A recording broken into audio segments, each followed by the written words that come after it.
बिस्मिल्लाहिर्रहमानिर्रहीम जी, अस्सलाम वालेकुम। मैं हूँ आयशा सुहेल और आप देख रहे हैं आयशा सुहेल ऑफिशियल। व्यूअर्स, आज दिन है 5 जुलाई का और 5 जुलाई के हवाले से अगर हम पाकिस्तान की सियासत के ऊपर, पाकिस्तान में की सियासत में होने वाले वाक़यात के ऊपर नज़र डालें तो यकीनन 5 जुलाई का दिन जो है वो बड़ा अहम दिन है।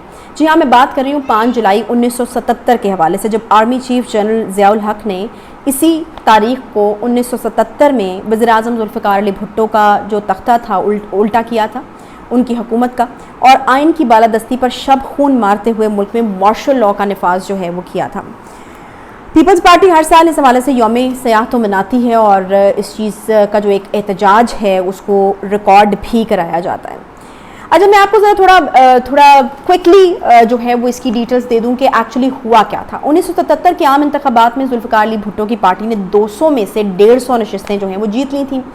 अब नेशनल अलायंस जो उस वक्त था वो सिर्फ 36 नशिस्तों पर कामयाब हुआ था। यकीनन आपको पता है कि ज़ुल्फ़िकार अली भुट्टो साहब उस वक्त जो है बहुत क्रेज़ था उनका, एक बड़े लीडर जो है वो माने जाते थे और लोग जो हैं वो उनके पीछे बड़े पागल हुआ करते थे और उनको एक कामयाब सियासतदान, अवाम के दिलों पर राज करने वाला सियासतदान जो है वो माना जाता है। लोग उनकी बहादुरी से बहुत ज़्यादा मुतासर थे, जिस तरह के यूनाइटेड नेशंस के अंदर उन्होंने बात की थी, ख़त फाड़ा था, तो ये सारी चीज़ें जो थी उनकी, और फिर वो बड़ा क्रिज़मेटिक पर्सनालिटी के मालिक थे, फिर बेहतरीन तकारीर उनकी बहुत जोश से बोला करते, तो लोग बहुत ज़्यादा उनके करीब थे। तो 200 में से 150 नशिस्तें उन्होंने जीत ली और जो नेशनल अलायंस था वो सिर्फ 36 नशिस्तों पर कामयाब हुआ था।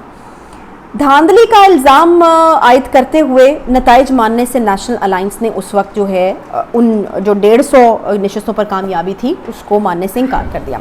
ज़ुल्फ़िकार अली भुट्टो से इस्तीफ़े का मुतालबा किया और हुकूमत के ख़िलाफ़ जो है वो एक तहरीक भी शुरू कर दी गई। मुजाहिरीन और सिक्योरिटी फोर्सेस की झड़पें हुई, कई अफराद मारे गए, कई रहनुमा गिरफ्तार हुए। इन शॉर्ट उस वक्त हालात जो हैं वो बहुत ज़्यादा ख़राब हो गए थे। अच्छा, ऐसे में जो PNA के लीडर थे असगर खान, उन्होंने आर्मी चीफ को मदाखलत का ख़त लिखा। ये यहाँ से इस चीज़ का आगाज़ हुआ था, जो भी वो एक पूरी एपिसोड हुई उसका। PNA के लीडर जो हैं वो ख़त लिखते हैं आर्मी चीफ को, असगर खान, ठीक है। और आर्मी चीफ कौन था? आर्मी चीफ वो था जिसको के ज़ुल्फ़िकार अली भुट्टो ने 6 जनरल्स को ओवरसीट करते हुए या नज़रअंदाज करते हुए आर्मी चीफ मुकर्रर किया था। जी हाँ, पीपल्स पार्टी ने हालात की नज़ाकत जो है वो देखते हुए सियासी जमातों से जून 1977 में मुज़ाकरात भी शुरू किए। भुट्टो ने मुज़ाकरात में PNA के मुतालबात भी तस्लीम किए, लेकिन फिर होता कुछ यूँ है कि फ़ौज जो है वो जो तमाम हालात होते हैं उनके, अब चूँकि उनको ख़त भी लिख दिया गया है, लेकिन उसके बाद जो भी मुज़ाकरात हुए, जो सारी चीज़ें हुई, उसके बाद फ़ौज ये फ़ैसला कर लेती है कि अब उन्होंने जो है वो मुदाखलत करनी है। फ़ौज एक ऑपरेशन लॉन्च करती है, ऑपरेशन फेयर प्ले, जिसमें ज़ुल्फ़िकार अली भुट्टो साहब के तैनात करदा, जिनकी मैं बात कर रही थी, आर्मी चीफ जनरल ज़ियाउल हक जो हैं, उन्होंने भुट्टो हुकूमत का तख्ता उल्टा और उलट कर असम्बलियाँ तहलील कर दी, आइन मुअत्तल किया और मार्शल लॉ का नफाज जो है वो कर दिया। वज़ीर-ए-आज़म ज़ुल्फ़िकार अली भुट्टो और वज़रा को कैद में डाला गया। भुट्टो पर सियासी मुखालिफिन के कत्ल का इल्ज़ाम लगा, मुकदमा चला और सुप्रीम कोर्ट ने फांसी की सज़ा सुनाई। दोस्त ममालिक ने बहुत ज़्यादा इंटरवीन करने की कोशिश की, लेकिन उसके बावजूद 4 अप्रैल 1989 को ज़ुल्फ़िकार अली भुट्टो को जो है वो फांसी दे दी गई और इस सज़ा को अदालती कत्ल भी कहा गया। अच्छा, अब जो है वो यकीनन इस बारे में बात इसलिए मैं कर रही हूँ क्योंकि आज का दिन भी इस मुनासबत से है, क्योंकि 5 जुलाई 1977 को ज़ुल्फ़िकार अली भुट्टो साहब की जो हुकूमत है उसका तख्ता उल्टा गया था।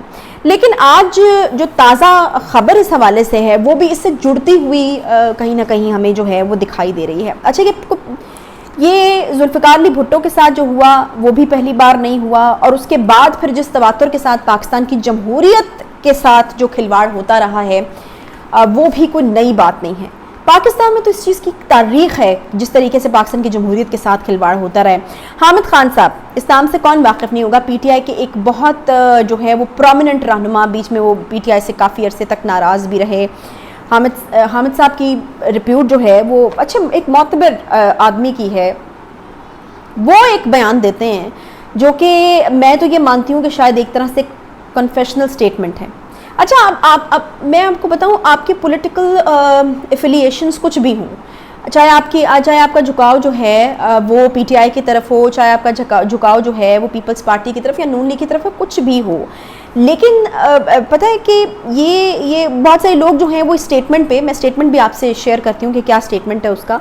बहुत सारे लोग जो हैं वो स्टेटमेंट को सियासी फतह करार दे रहे हैं। कुछ ये कह रहे हैं कि जी ये तो कन्फेशनल स्टेटमेंट है, नून लीग इसको लेकर के बहुत ज़्यादा एक्साइटेड है और वो बयानात जो हैं उनके लीडरान की तरफ से जो हैं वो दिए जा रहे हैं। लेकिन प्रॉब्लम ये है कि अगर ये स्टेटमेंट जो आई है हामिद खान साहब की, अगर हम इसको हम मान लेते हैं उस तरह से कि जो कह रहे हैं बिल्कुल ठीक कह रहे हैं, तो ये इंतहाई अफसोस की बात है। ये हमारे साथ जो खिलवाड़ हो रहा है, पाकिस्तानियों के ऊपर तो तरस आना चाहिए जो बाहर लोग हैं उनको, कि ये किस किस्म की कौम इनके साथ क्या होता रहा है, इनकी जमहूरियत को किस तरीके से डिरेल किया जाता रहा है और इनकी तरक्की की राह में जो रुकावटें हैं वो किस तरीके से डाली जाती हैं। हामिद खान साहब कहते हैं जी, तहरीक इंसाफ के रहनुमा, माहिर कानून भी हैं, और वो कहते हैं कि नवाज शरीफ को नाअहल करने का फैसला अदालती फैसले से पहले हो चुका था। इस मामले में अदलिया को सिर्फ इस्तेमाल किया गया। अच्छा, अब ये एक सिर्फ स्टेटमेंट को हम पकड़ लें तो आप मुझे बताएं कि कितने सवालिया निशान उठते हैं पाकिस्तान के जस्टिस सिस्टम के ऊपर। और वो कहते हैं ना कि जिस मुआशरे में सज़ा और जज़ा का निज़ाम ना हो, या फिर सज़ा और जज़ा का निज़ाम इस तरीके से मुतनाज़ हो जाए, हमारे यहाँ जो है वो इंसाफ मिलना तो पहले ही जो है वो दीवाने का ख्वाब मालूम होता था। और जो जिस तरह से जुडिशल सिस्टम काम कर रहा है, जो उसमें तवालत है, justice delayed is justice denied, इस तरह की टर्म्स भी जो है वो हम सुनने को, इस तरह की कहावतें भी हमें सुनने को मिलती हैं। वो भी सारी चीज़ें हो रही थी। लेकिन जब एक करप्ट प्रैक्टिस के अंदर हुकूमत को, पूरी की पूरी हुकूमत को डीरेल करने के लिए जब अदलिया और उस सज़ा और जज़ा के सिस्टम का इस्तेमाल हो, तो फिर आप सोचें कि एक आम आदमी जो है वो कहाँ पर जाएगा। ना सिर्फ कि ये कि आपका वो जस्टिस सिस्टम आपको वो जस्टिस फराहम नहीं कर रहा, बल्कि वो करप्ट प्रैक्टिसेस के लिए भी इस्तेमाल हो रहा है। तो कहाँ पर जाकर जो है वो हम पाकिस्तानी जो है वो दुहाई देंगे इस चीज़ की कि हमारी बात को जो है वो सुना जाए। अब ये बहुत बड़ा स्टेटमेंट है, मैं आपको बताऊँ, अगर नून लीग वाले उसको उस तरीके से कैश कर रहे हैं तो इन अ वे, या फिर अगर वो उसके बारे में बात कर रहे हैं तो इन अ वे वो एक तरह से सही माना भी जा सकता है, क्योंकि उन्होंने बहुत सफ़र किया है इसके नतीजे में। और अब एक मुखालिफ पार्टी का बंदा जो है वो उठकर ये कहता है कि ये फैसला तो बहुत पहले कर लिया गया था। अब ये आई डोंट नो कि हामिद खान साहब के पास जो है वो इसके सबूत मौजूद हैं या हामिद खान साहब का ये अपना जो है वो ज़ाती ख्याल है। लेकिन हामिद खान साहब एक ऐसे बंदे हैं जो कि पीटीआई के रहनुमा हैं, पीटीआई को सपोर्ट करते रहे हैं, कानूनी माहिर हैं। तो वो अगर इस तरह की बात कर रहे हैं तो उनकी बात को इम्पोर्टेंस देना जो है वो हकीकी है। मतलब अगर लोग इम्पोर्टेंस दे रहे हैं तो मेरे ख्याल में वो लॉजिकल है, वो कोई इस तरह की बात नहीं है। अच्छा, वो ये भी कहते हैं जी कि नवाज शरीफ साहब ये समझते थे कि वो अदलिया को हैंडल कर लेंगे, मगर उन्हें बाद में ये एहसास हुआ कि मामलात इनके हाथ से निकल चुके हैं। नवाज शरीफ को नाहिल करने का फैसला कहीं और हो चुका था। ये बहुत तकलीफ़ की बात है। मैं आपको बताऊं, एक पाकिस्तानी की हैसियत से, एक आम शहरी की हैसियत से जो है मेरे लिए बड़ी तकलीफ़ की बात है कि एक चलते हुए सिस्टम को डिरेल किया गया। जब आप एक चलती हुई गवर्नमेंट को डिरेल करते हैं तो आपको पता है कि आप कितने साल पीछे चले जाते हैं। इस गवर्नमेंट के जो मुआहदे उसने किए होते हैं वो चल रहे होते हैं, डेवलपमेंटल प्रोजेक्ट्स चल रहे होते हैं, 100 तरह की चीज़ें जो हैं वो चल रही होती हैं। और उस वक्त आपको पता है कि सी पैक पे काम जो है वो कितने ज़ोरों शोर के साथ जारी था। और सी पैक के हवाले से जो इनसिक्योरिटीज़ थी, भारत की इनसिक्योरिटीज़ थी, भारत ने किस तरीके से डिस्टर्बेंस उन इलाकों में, बलूचिस्तान के इलाकों में क्रिएट करना शुरू कर दी थी just because of CPEC, या उसकी जो इनसिक्योरिटीज़ थी सी पैक के हवाले से हमारा कितना नुकसान हो गया। मतलब अब एक स्टेटमेंट का आ जाना, ये एक ऐसी स्टेटमेंट है जो आपके दिल पे छुरियाँ चला देती है। ये मजाक नहीं है। और ये मजाक मैं आपको बताऊँ, पाकिस्तान के साथ ये नहीं है कि पहली बार हुआ है। ये मजाक का एक सिलसिला है, इट्स अ चेन जो कि चलती आ रही है। वही चीज़ दोबारा रिपीट होती है, वही चीज़ जो है वो दोबारा रिपीट होती है। बहरहाल हामिद खान साहब ने ये बात तो कर दी है, लेकिन फिर कुछ उन्होंने अपनी कुछ अंदरूनी इख्तलाफात के हवाले से भी बातें की हैं। अच्छा, मैं आपको बताऊँ किसी तौर भी ये जो हामिद खान साहब कह रहे हैं कि केस जो है वो नवाज शरीफ साहब के हवाले से वो डिसाइड पहले ही कर लिया गया था और इसका फ़ैसला कहीं और हो चुका था। अदलिया को नवाज शरीफ साहब समझते थे कि हैंडल कर लिया जाएगा, लेकिन अदलिया को फिर हैंडल नहीं किया और अदलिया का जो है वो इस्तेमाल हो गया। मैं आपको बताऊं, चाहे ये सिलसिला हो या चाहे वो जो पीछे मैंने जिक्र किया जुल्फ़िकार अली भुट्टो की हुकूमत को टॉपल करना हो, मियां नवाज शरीफ साहब की हुकूमतों को टॉपल करना हो, चाहे वो खान साहब जो हैं उनकी हुकूमत को तहरीक अदम एतमाद के नतीजे में घर जाने वाला एक सिलसिला हो, इस सिलसिला जो है ये इंतहाई तकलीफ़ दे है। इस सिलसिले को रुकना चाहिए। जमहूरियत जो है वो बहुत ज़रूरी है पाकिस्तान के लिए, पाकिस्तान की तरक्की के लिए। अगर इस तरीके से ही हम भेंट चढ़ते रहेंगे, सियासतदान ही जो हैं वो और मैं आपको बताऊं ये सियासतदानों की कमज़ोरी है। ये नहीं कह सकते कि सियासतदान इन सारी चीज़ों के अंदर मजलूम हैं और वो भेंट चढ़ जाते हैं किसी प्लानिंग का। अब ये जो फेयर प्ले जो है इसका नाम रखा गया था, ये जो जुल्फ़िकार अली भुट्टो साहब के ख़िलाफ़ ऑपरेशन किया गया कि ऑपरेशन फेयर प्ले जी लॉन्च किया गया है। अब इस फेयर प्ले के अंदर क्या क्या जो है वो प्रैक्टिसेस हुई और किस तरीके से जुल्फ़िकार अली भुट्टो जो है वो फांसी के तख्ते तक पहुंच गई, ये एक बड़ी दर्दनाक कहानी है। जुडिशल मर्डर इसको जो है वो कहा गया और ये कोई छोटी बात नहीं है।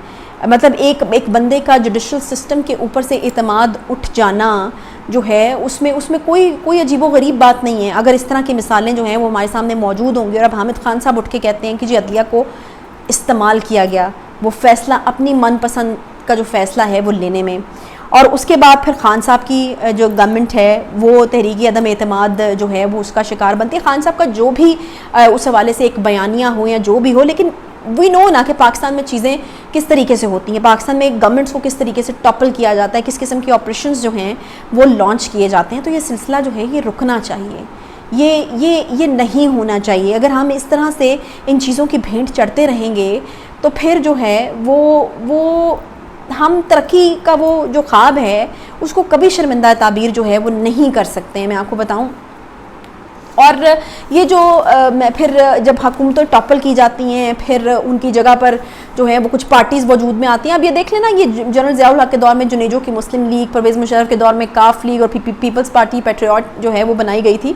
तो ये सिलसिला है। और अभी आज के दौर में IPP इस्तेकाम पाकिस्तान पार्टी, और फिर जिस तरीके से मुझे नहीं समझ आती कि इस्तेकाम पाकिस्तान पार्टी में जो लोग हैं उनको जेन्युइनली लगता है कि मतलब लोग अंधे हैं, लोगों को पता नहीं चलता कि ये किंग्स पार्टी के तौर पे सामने आई है और किस किस्म के लोग जो हैं वो इसके तले इकट्ठे हो रहे हैं। अब ये फ़याज़ुल हसन चौहान जैसे लोग जो इस तरह के बयानात देते हैं कि जी ठीक है, वो जो बयानात वो दे रहे हैं, चेयरमैन PTI की ज़ेर सरपरस्ती धांधली ज़दा इंट्रा पार्टी इलेक्शन करवाए गए, फिर वो जी ये कहते हैं कि जी तर्जुमान इस्तेकाम पाकिस्तान पार्टी आजकल बने हुए हैं, वो ये कहते हैं कि जहांगीर तरीन और इमरान खान पर तनकीद करके हामिद खान सियासी कद बढ़ाने की कोशिश ना करें।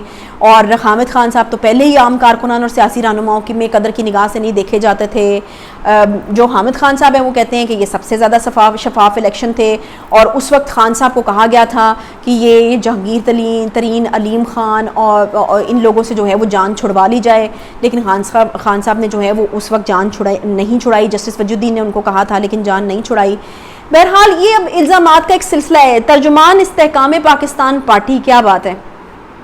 इससे पहले आप उनको PTI की हिमायत और PTI के डिफेंस में बुलंदोबांग बातें करते हुए देख रहे थे, और अब बदलता है रंग आसमां कैसे कैसे। तो दिनों में ये लोग बदल जाते हैं और दिनों में इनकी वफादारियाँ बदल जाती हैं। तर्जुमान इस्तेकाम पाकिस्तान पार्टी हैं और अब वो जहांगीर तरीन और अलीम खान पर तनकीद करने वालों को कह रहे हैं कि वो अपना सियासी कद बढ़ाने की कोशिश ना करें। तो मुझे ये कमज़ोरी है सियासतदानों की जिसका मैं जिक्र कर रही हूँ कि ये अगर आप किसी सियासत का शिकार हो जाते हैं या किसी किस्म के ऑपरेशन का शिकार हो जाते हैं जो लॉन्च किया जाता है, तो उसमें आपकी बड़ी कोताहियाँ होती हैं, क्योंकि आप इस तरीके से भी इस्तेमाल होते हैं, क्योंकि आप असूलों के ऊपर नहीं खड़े रहते हैं, क्योंकि आपके लिए आपका जो सियासी करियर होता है वो सबसे ज़्यादा ज़रूरी होता है। आपको इस बात से कोई फ़र्क नहीं पड़ता कि किस पार्टी में जाके किन लोगों को आप डिफेंड कर रहे हैं और क्या कर रहे हैं। असूलों की सियासत जो है वो करना बहुत ज़रूरी है। और हम देख रहे हैं कि आज हमें नज़र आता है कि आज के दौर में भी बहुत सारे ऐसे मर्द मोमिन हैं या इस्तेकामत के साथ खड़े रहने वाले लोग हैं कि जो असूलों की सियासत कर रहे हैं, चाहे उसके लिए उनको कितनी ही तकलीफ़ें और परेशानियां बर्दाश्त करनी पड़ी हैं, लेकिन वो असूलों की सियासत कर रहे हैं।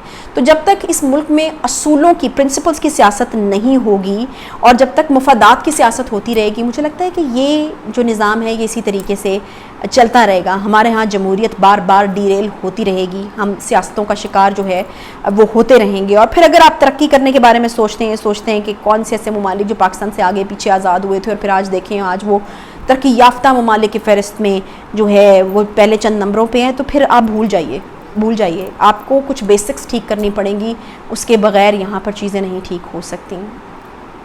तो आज का वीलॉग था ये। आई होप कि आपको पसंद आया होगा। अगर आपको पसंद आया है तो लाइक कर दें, शेयर कर दें, और सब्सक्राइब का एक बटन होता है यहाँ पर, उसको भी प्रेस कर दीजिए। इंशाल्लाह दोबारा आपसे मुलाकात होगी, तब तक अपने बहुत सारा ख्याल रखिए। अल्लाह हाफ़िज़।